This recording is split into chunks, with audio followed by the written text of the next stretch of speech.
بینندگان گرامی تلویزیون ایران تیوی، با 16مین برنامه تلویزیونی بیبا در 14 جون 2003 به پایان دوره اول برنامه‌هایمان رسیدیم. عده زیادی از شما احتمالاً موفق به دیدن این برنامه‌ها نشدند و نظر به درخواست پخش مجدد مجموعه برنامه‌های دوره اول برآن شدیم که این 15 برنامه را برای شما بینندگان گرامی باز پخش نماییم.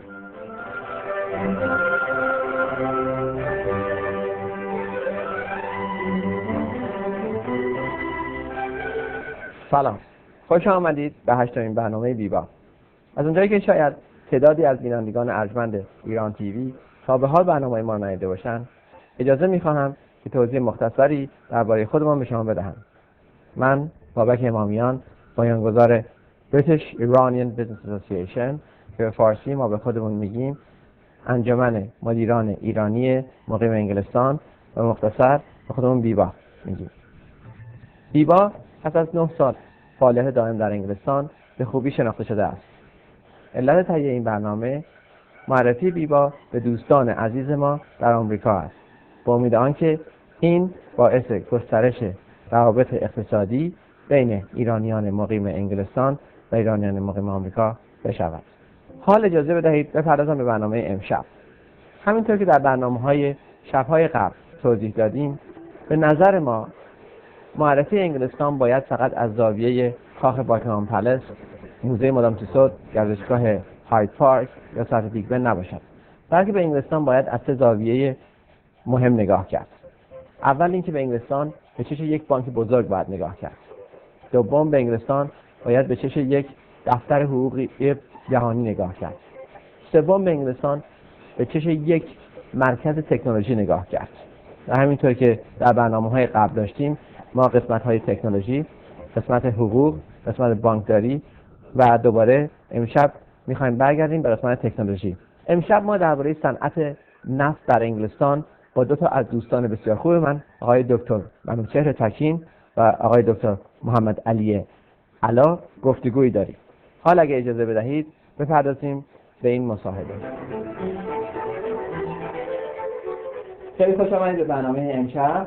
ما امشب با افتخار بگم که ما 2 تا از متخصصین و محققان عالی رتبه صنعت نفت بامون داریم، آقای دکتر منوچهر تکین و آقای دکتر محمد علی علا که هر دو فعالیت‌های فوق‌العاده‌ای با بیبا داشتن و من تقاضا دارم حالا از دکتر تکین که خودشون معرفی کنن اول، بعداً دکتر علا و از اول شما تکین معرفی کنین و به اینکه شما چه مقامی دارین، چطوری به این مقامتون رسیدید.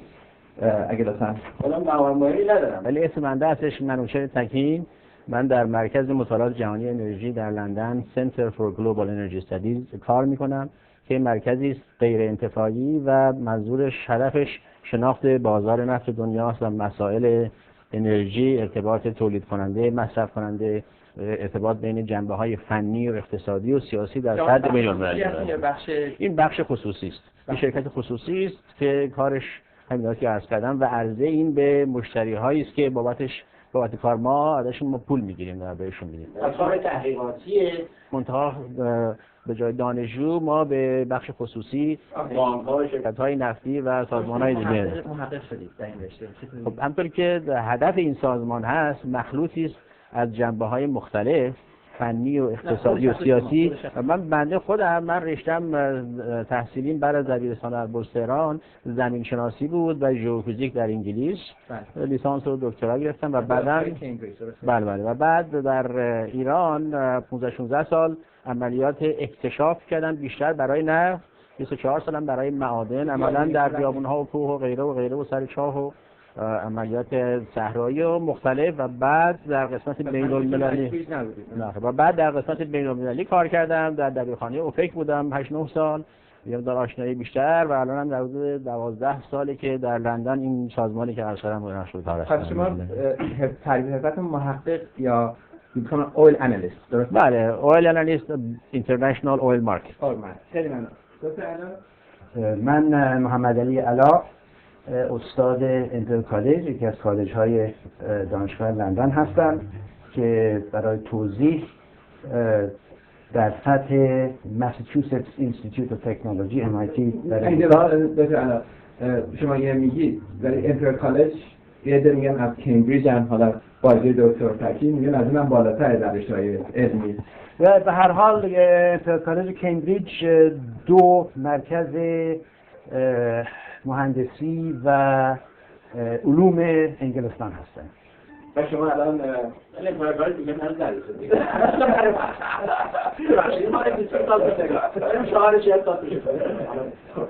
بعد شما الان مثلا ریاست قسمت زمینشناسی در قسمت نفت این کالج دارید که درسته این دانشگاه دارید؟ بله، من مسئول دوره فوق لیسانس زمینشناسی نفت هستم. از کنم که ماسترز دیگری پروگرام این پترولیم جیوساینس.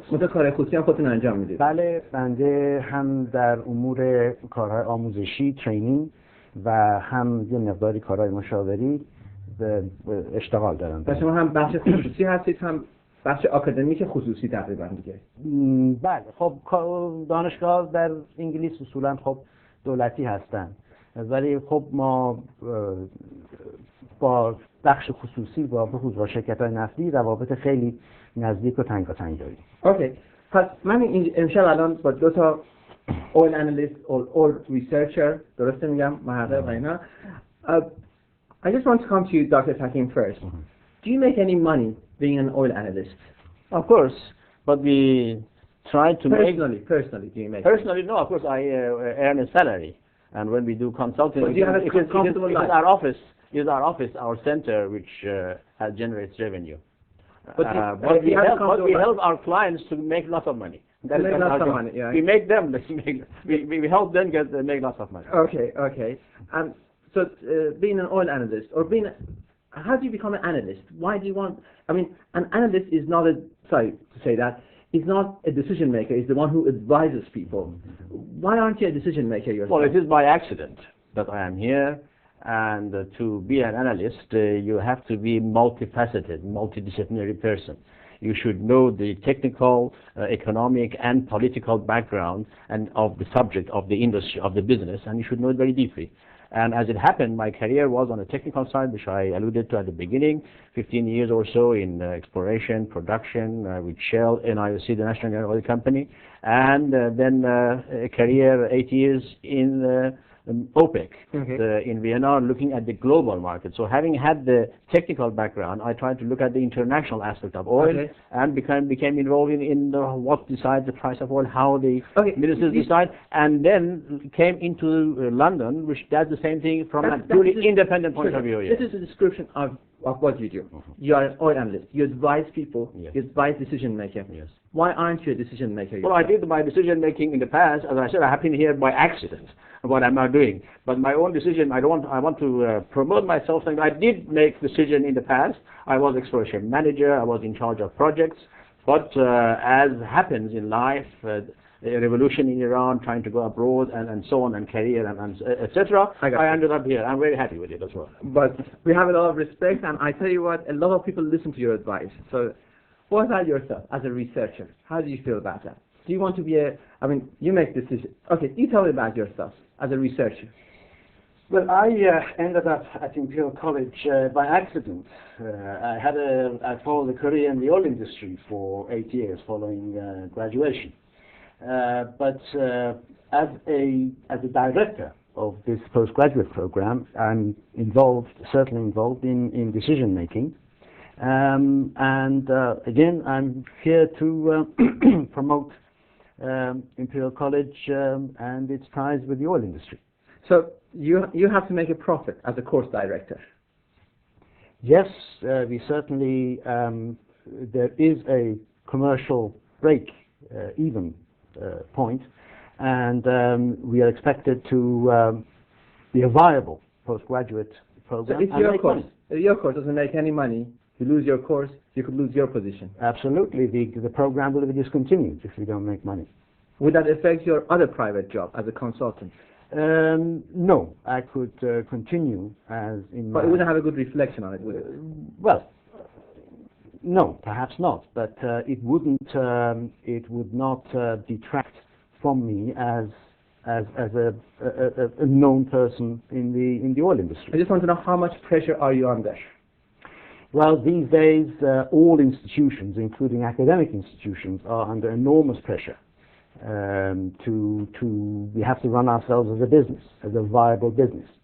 So then here I'm coming back. You are saying you're a businessman. Do you consider yourself a businessman? Yeah, I think we are business analysts.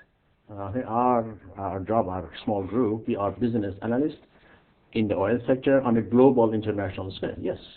So we are not businessmen ourselves. We don't buy and sell, but we advise others who, of course, in their business deal with millions and hundreds of millions and billions of dollars in the transactions. Okay. And they decide major policies. Okay. So we are in business, but our office, we do not do business ourselves. We are consultants and advisors. We are independent. That's very important from our point of view, that our office, our group, we are independent. And we are not dependent on making profits through trade ourselves. Sure. Here you're a business analyst, right? Only 5 years ago, your own industry, the oil and gas industry, everybody was saying it's dead, it's finished. $10 per barrel. $10 for every barrel of oil. And people said it's finished, there's no future, there's no more Seven Sisters, nothing. So you tell me as a business analyst, is there a future in oil industry? Well, definitely there is a future. But oil industry is a cyclic business.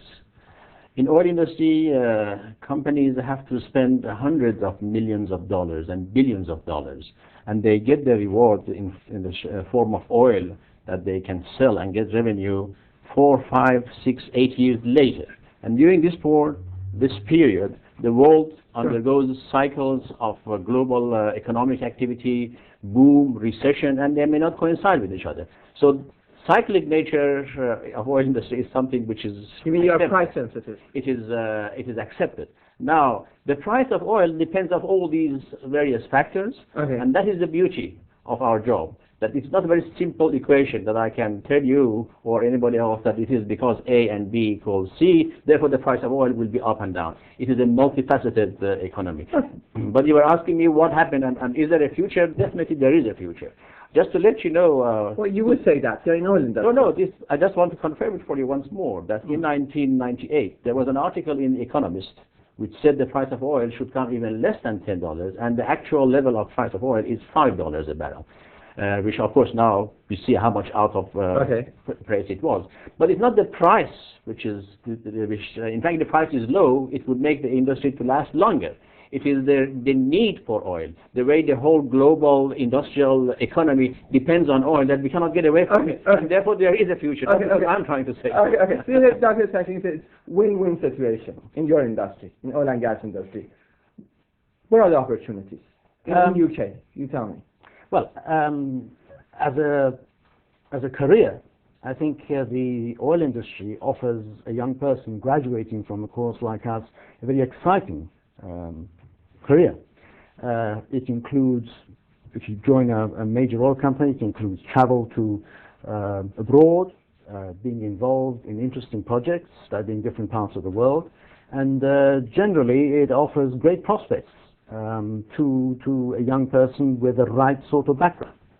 So this is as a career? As a career. But what's that if you want to invest, or if you're already, as an investor, is there opportunities for small people to invest in this business, to become a service sector to the oil industry? Yes, there are opportunities. The oil industry is too big for an individual to become involved in exploration and production activities. I mean the upstream, that's what you refer to? Yes, that really is the job of the oil companies. But as individual investors, one could, for example, invest in stocks and shares in the oil companies, or provide services to the oil industry. And there are periods of, as Dr. Takin said, there are periods of recession, there are periods of boom, and altogether it's an exciting industry to be involved in. So is there particular opportunities in production or exploration in UK right now in our industry for companies? Should people get involved in it? Should people take careers in it? As a career, certainly. You think there's a good Oh future? yes, because well paid. Well paid, and the demand for oil and gas will continue for the next 25 to 30 years. Okay, thank you very much. Dr. Takin, UK is the center for not oil technology and exploration and production. We've known for a very long time is the center for dealing in oil. Yes. Why is that? Well, this is really goes back historically. That since the previous centuries, I think the 19th century, even before that, and the days of the British Empire, when they ruled the world, all the transactions of raw materials in different parts of the world, major agricultural commodities, precious stones, diamonds, and so on, have always been traded in London. It has been a major banking center of finance, and I think even now, although the United States has been a major center, and it still is a major center of oil business, oil transaction. But if I want to have information on an international level, even on Latin American oil companies, I can find a representative office and I can find more information, individuals in London that I can contact. So in practice, it has become a center, as well as, of course, the trade of oil in the stock market, in the actual oil exchange, which in addition to New York, London is also a major one. So if you were advising your own son to go into oil industry sector, would you advise him to go in exploration and production, or you go in trading? Which one would you advise? Well, it depends on his own personal taste. If he is a bit adventurous, would like to go and get to hostile environment, camping, mountaineering, exploration, or awkward life, being at the well site in a very unfriendly and hostile environment, of course he could do that. But if he is more interested in the business aspect from the beginning, then he definitely should go through that. But again, to go to that, one cannot attend a course and be an expert through university. It does require entering the industry at different levels and then reaching to the position that he or she would like to take part. Okay. Now, since you're at this point, I'd like to ask you this question with you. The oil industry and politics or politicians are so intertwined so much. I don't know, for some reason, this industry is so much involved politically. Is this good? Is this healthy for this industry to politically so involved? Well, I shouldn't comment on good or bad. It's a reality. I think when looking at the most international commodities, international businesses at the global level, they do involve international politics. If a government in one country changes from one party to another, the rules and regulations and competitive position of the company, depending on whatever, my company will change. So I have to get involved in that. But oil industry is a huge commodity. And going back historically, unfortunately, and it is true, it has been misused, it has been used as an issue of colonialism. It's not just rhetoric, these are now facts. So in our minds, the way you are referring to, really you are thinking of that. You are thinking of the early 20th century, mid-20th century, the nationalization, the way oil cartels, the way in the United States, there were the oil cartels that early last century, Congress broke it down. So there are, and how they used to influence governments and so on around the world. So that has changed. It still is important, but it happened because it was Dr. Takin says you have to just listen to CNN and how they involve oil and politics. What is your opinion about it? Yes, certainly. And as far as the technical aspects of the business are concerned, UK has been a center of excellence in petroleum exploration and training, teaching, research since the beginning of the 20th century. What about the political aspects of oil industry? Yes, I wouldn't disagree with that. Oil and politics are inseparable. So do you know politicians because of oil? Personally, no, not many politicians, because I'm involved in the technical aspects, in upstream exploration and production activities. So no, I don't. Every day I don't come across politicians. So you don't come across. But would it help your career if you came across politicians who did something with oil industry? Well, certainly it would help to attract, for example, funding and financing for Okay. research projects. Okay. Yes, we could Okay. use all the help we can get. Okay. Now I want to go to the main reason for tonight's meeting, is linking the UK and US businesses and in oil sector. How can we link? And I know you have a lot of academic link with US. If you could elaborate on that, and how, if you could explain how further we could link with UK oil industry, US oil industry and UK oil industry, how they could link even further than what they are doing right now. The industry, In the industry, or academia. yourself, academia, whatever. Yes, I mean, we would like to encourage the U.S. Residents, be they Americans, Iranians, or whatever, to come to the U.K. and study in our academic institutions. Why should they come? Because we provide an excellent course, and it competes very well with what the American universities produce. And all the major companies, from the largest to the smallest, come to our institution and recruit from it. Oh, that's very good. So, Dr. Takim, how do you say the UK and US oil businesses could link? Well, this is not the thing that at the level of myself or even our office we could influence or encourage. But you give lots of But lectures looking- in but, US. well, on that level, of course, I have been, as part of our office, visiting the United States And you give on many advice occasions. to That's right, either giving public lectures in seminars or many occasions specific advice to the top management in the major oil companies in different parts of the United States, yes. But I must say that this type of a study of oil market and energy on a global level, there are other institutions in the United States which also do carry out this. And I'm very glad, not that because I'm Iranian, that if we take 10 top people, at least 5 are Iranian in the United States. If I mention name, Dr. Fasharaki, Dr. Musawwar Rahmani, and Dr. Tahmasebi, and Dr. Razavi, in different institutions, university, World Bank, and as individuals owning their own companies. And I know many of them, we are in communication, we meet each other. So I think at the level, not only because we are Iranian, but at the level of oil consultants and oil advisors and business analysts, we do have lots of communication with equivalent organizations in the United States. In addition to what I said I do, to go into specific companies and clients as part of our CGS. But as to how to encourage oil industry, United Kingdom and United States, really is something which is at a very high level. I don't think we can individually provide. It depends on the opportunities. At present, for example, North Sea in Europe, UK, Norway, it is a mature oil province. It has reached the peak of its production. So on the UK side, and later on in a few years' time, we will also see it in the Norwegian side. Companies like BP and Shell, they are selling the areas that they have had oil and have been drilling. And for continuation of activity on these, we have had already, without our influence, this is a natural nature of business. American companies like Apache, very aggressive, small, independent American company, has come and purchased those areas because they believe with a smaller organization, they are very competitive, they can bring in new technology, and the tail end of an oil field, which was the sort of main motto of BP, they sold it, and now Apache is going to develop it. So already we see complementary nature of the US oil industry and the UK by the nature of the business, without you and I trying to promote it. That's very good. Maybe we could take some advantage of that. Now, thank you very much. I just have one more question to ask you. Again, I go back to 5 years ago when the whole oil industry was changing, and everybody was saying there is no more growth in the oil and gas sector. The only growth would be in the clean fuel sector. Now, nobody nowadays talks about clean fuel.